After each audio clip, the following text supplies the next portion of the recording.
I don't know. Millikin was always good to me. Well, that's where I found my wife, and she was a good one, I tell you that. My name is Fred Bradshaw, and came from Southern Illinois to Millikin by a fluke, I think, but somebody I knew, not real well, came to me and said, "Get ready, next week I'm taking you to Millikin University, and because I've got you a scholarship for you." And I said, "No, I'm not going anywhere." And he says, "Yes, you are. I've already talked to your mother." And the next week I was on my way to Decatur, and I didn't play football. That was back in, wasn't even on the team. Well, they had a great team. I mean, one of the best teams that probably had, because they had a fellow by the name of Wagner, Burge Wagner from Belleville, and he went up and played in the Canadian Football League for a number of years. And they had another big kid from Belleville area, End. And then my big brother in the fraternity was a pretty big guy too, and he was from Alney, where the White Squirrel Country. And so they had a real good football team. So I didn't participate in any sports that whole year. But I knew it.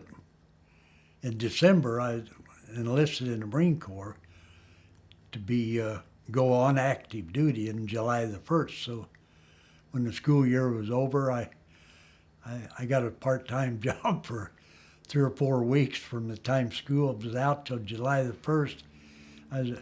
It was a good job. It was at the Decatur Club, and I had a room, and I had good food, and so I did that, stayed there till the government provided me a bed up at Northwestern University, and fed me. And the military takes care of you. They'll do it, but feed you, take care of it, and even give you money. So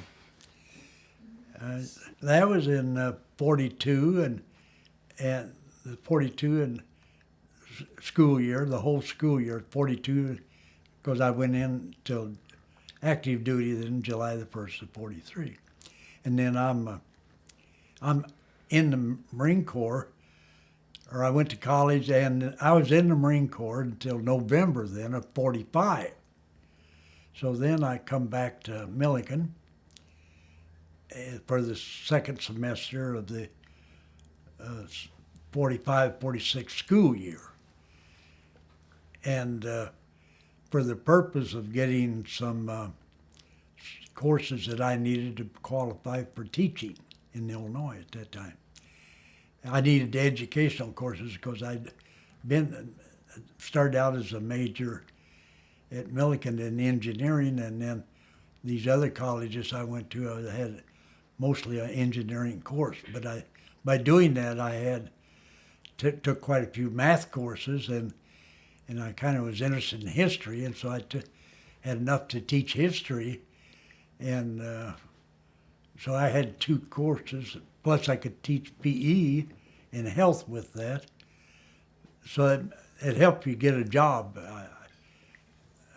because you had possibilities or flexibility or do different things. But on the athletic business, that was in the football season of 46. Yeah, I did play football, and I wouldn't say I was a regular. I played though quite a bit. And I remember playing against ISU, Illinois State University, or Normal, I guess it was at that time. And also the same way we played Charleston, which is Eastern, at that time, because I remember I was played in that game. I remember I was playing safety, and they had a big end, about 6'3", and he was down there for the long pass. But right before the ball got there, he pushed me in the back and got the ball. And the coach, well, Wells was the coach then at that time, And he saw it, so he didn't get on my case. He was hollering at the referees, which kind of made me feel good that I didn't misjudge the height or didn't misjudge things. And then the other thing about that career was I remember very good, I thought, or appreciated it. We went to Lake Forest and played on a Saturday, naturally, and Sunday we found ourselves over at Wrigley Field and watching the Bears play football in a pro game with, I think it was with the Washington Redskins. Well, the only little school I think we did play was Illinois College. Well, Wesleyan, well, they were not a lot bigger, I don't think. Well, I don't know. I know in my case, Wesleyan didn't mean anything to me as far as I wasn't from the area really. I was southeastern Illinois. But oh yeah, the other thing I did that. I was out for track one year, and because I'd been a coach track or later, but I was I don't know. I guess I was a broad jumper, whatever. But to coach, let's see that I don't know whether that was Wells or not. Yeah, it was. They had a relay coming up, and he put me in this mile relay. Well, that meant I was running a quarter mile. I'd never, I don't think, run that far. I didn't know how to pace myself, and I remember I was got about 2/3 around the track, and I said, this isn't bad. And I took about 3 more strides, and I thought, oh my God, I hope I can make it to the finish line because I was running out of gas because I hadn't trained for it. I don't know why he threw me under the wagon or whatever you call it. I know I didn't come in with the blue ribbon on the deal. Well, he liked to win. I never did see a coach that didn't like to win, and I don't know. As far as I was concerned, he got treated a-okay. Maybe he should have been a little bit smarter, played me more. That's no, he was all right. And he was all business. Maybe at the time, though, I don't know how long he was there, and I don't even know whether he stayed in the coaching or whether he moved on. Well, in high school, I played football, basketball, and track. I wasn't a big kid in high school. I played tailback in high school, and I only weighed 120 pounds, and that's when they had the single wing type football, which everybody used then. It wasn't until the 40s that they began with the T formation business, and of course things changed now. I don't know, scattered all over the field and fast game, and well, that folder you saw that the gear, we didn't even have face masks in 46 or 40. And I went coaching. I think the first year I coached at Deliopolis, we didn't have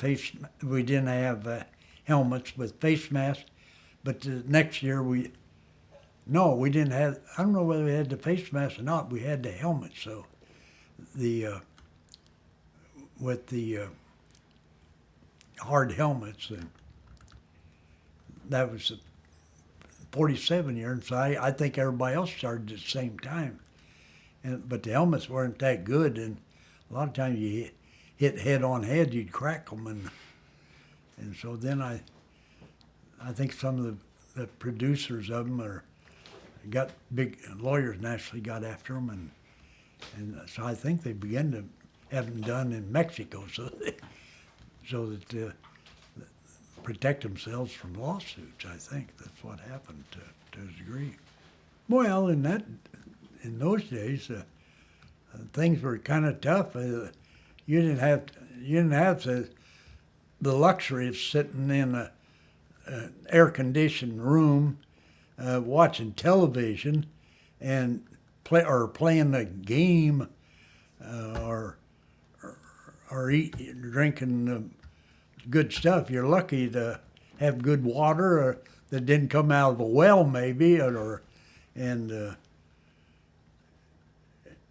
because that was in the late, in the 20s, were roaring 20s, but a lot of poor people were around then, and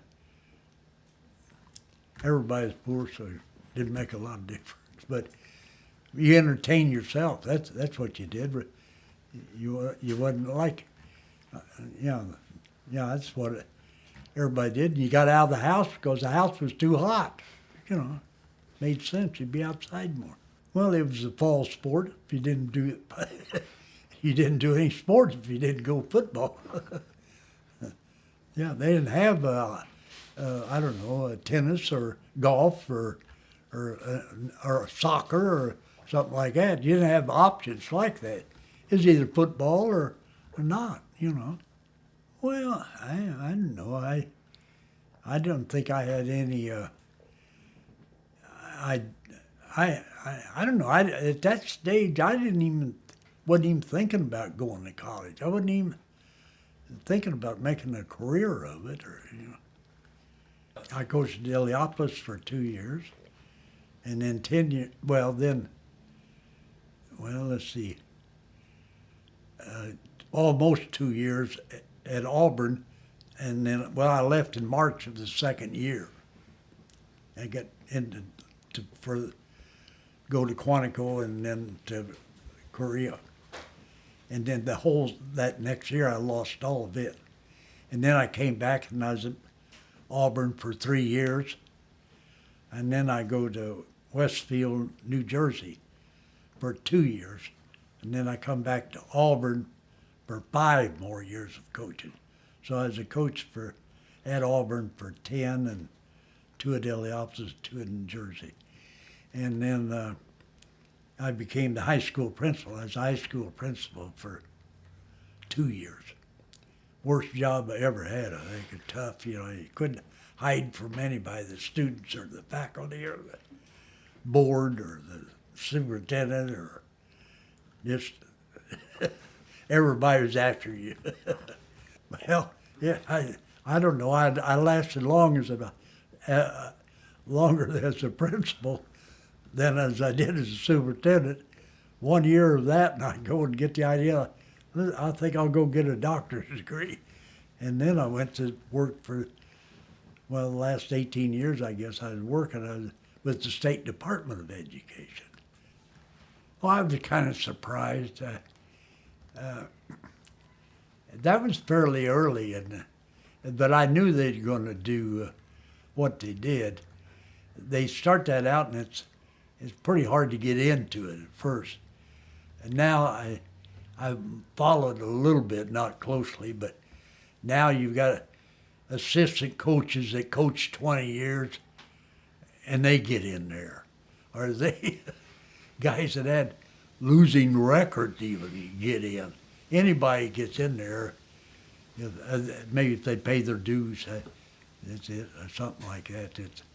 In other words, it's not like Major League Baseball to get in there. Or that's hard to get into, and it's always been hard. The 10 years, that would have been about 80-some games, right? Was that right? Well, we had some ties, a couple like that. I think we lost 15 games while I was there in that 10 years. And 8 of them were lost the first 2 years. So the last 8 years we lost 7 games. In the tweens in time, that year I was in Korea, the guy that had the job for that year lost 1 game and tied 1 game, I think. And then the 2 years I was in Westfield, Jersey,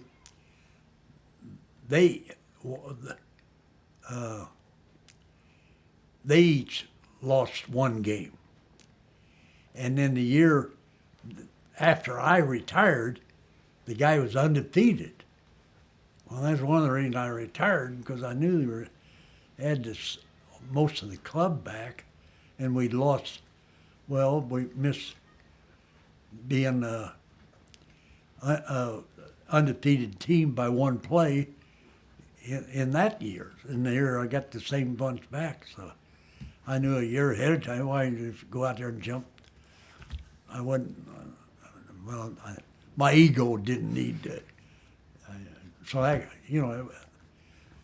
but so he was there for 4 years. That undefeated the first year. I think the next year he loses one. The next year loses one, ties one. The next year he loses 4 games. Next year he's gone. So he got there at the right time. Well, we didn't do much except we didn't do the filming stuff, and most people do it now. They do it by film. We would, we didn't scout too many teams. We had one rival that we would watch off and off all season and everything else, and that was Burden. That was our big rival, as far as I was concerned, because I was mad at them, because they came when I was at Heliopolis and I was going. They knew I was available, and I hadn't signed up with Auburn yet. And they came up there. Well, I was smoking then, and they come up to the coaching room, the superintendent and the president of the board. And as soon as they see that ashtray, that was it. They didn't even consider it. And I think they went back and told the locals, we couldn't hire that guy. He's a smoker.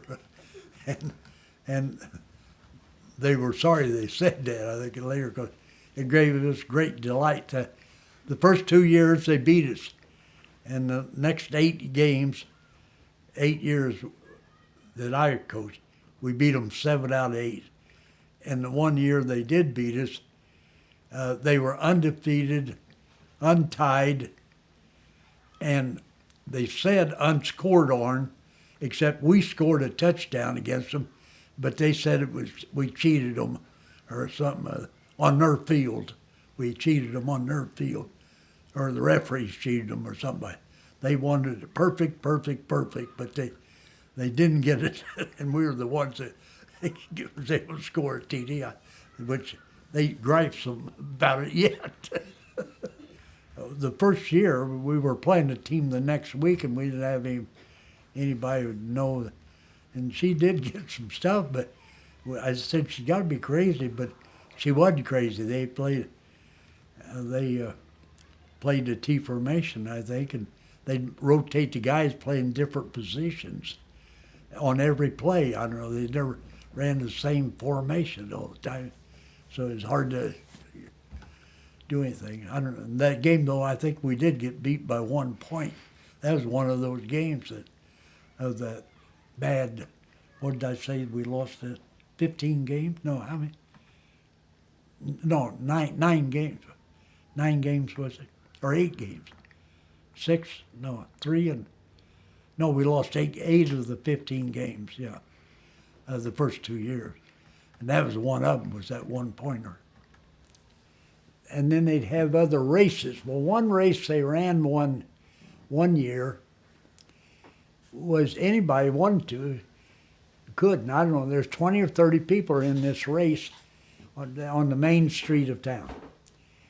And you had to take your shoes off, put them in a pile, and then go down 100 or 150 yards away, and then he'd start them. You had to run down and find your shoes, put them on, and be the first back to win. And we did this, and I won. I cheated, I think, because I tied my shoes together, and the guy that running the thing, I don't know why I did it. I figured he would kick them, and he did that. scattered them all out. So here you got all kinds of shoes there, and they're not together. So you got to find one and then find the other one, and the guy can't find it because somebody's holding it and looking at it like it's his. Well, anyway, I'm the smallest guy there. I think I run down there last to get there, but I find my shoes because they're there together and get them on. And I remember running back, and there were 10 yards. I look, is anybody going to catch me? Yeah. But anyway, I won the big prize of I don't know whether it was $1 or $2 or something. Boy, oh boy, that made my day.